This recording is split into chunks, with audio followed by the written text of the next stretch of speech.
Cars.com Auto Review. Hi, I'm Joe Weisenfelder with Cars.com. Have you heard of the Honda Civic? It was redesigned for 2012. That's what we have here. Let's see how they did. Now, the outgoing Civic is still a very good car. It has aged well for something that hasn't been redesigned in many years. So when it came time to redesign it, Honda didn't go too far. The front end looks pretty similar. Some people say a little bland, but bear in mind that this is the HF version. It's a high efficiency version, and because of that, the bumper is much smoother. There's not a lot of detail. That's for aerodynamics. The rear end is where they start to lose me, though. The car used to have a very distinctive Civic look to it. Now, cover this up and this could be anything. The seats, manual seat height adjustment for the driver. Now, the materials are actually updated from what they were in the previous generation. They're better, but I do think that they're going to look outdated pretty soon, within a year or so. Other than that, really comfortable seats. We also like the simplicity of design. Things like the simple radio here in this model and the ventilation controls, very easy to tell how to use at a glance.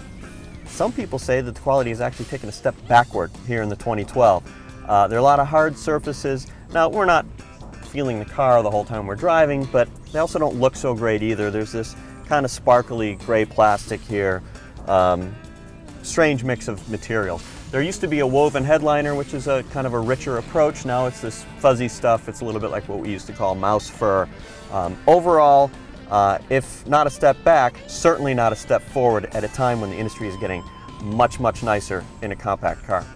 In terms of backseat space, the Civic is among the best in this segment. I've got the driver's seat all the way back. My knees are clear, raised a bit. One of the things we like a lot is the floor is almost perfectly flat. There's no big hump in the center, so that makes the center seat a lot more usable. At 12.5 cubic feet of volume, the trunk is pretty good. It's not particularly large for this class. A couple things I noticed though. The seat in this trim level is a one-piece folding seat. It's not split 60-40. Some cars in this segment do offer that standard. Also, a couple other signs of cost cutting. There's no treatment here, the underside of the trunk lid on the lower trim levels, and the same is true for the underside of the hood. What does that do? It can lead to a little bit more noise. It certainly doesn't look as good. Once again, if you look at some of the other vehicles in this class, they all come a lot more finished than this.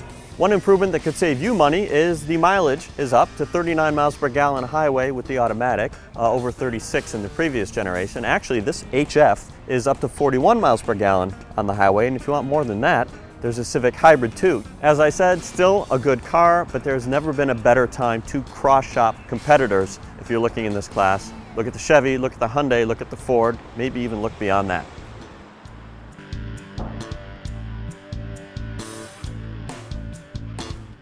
For more car-related news, go to Cars.com or our blog, kickingtires.net.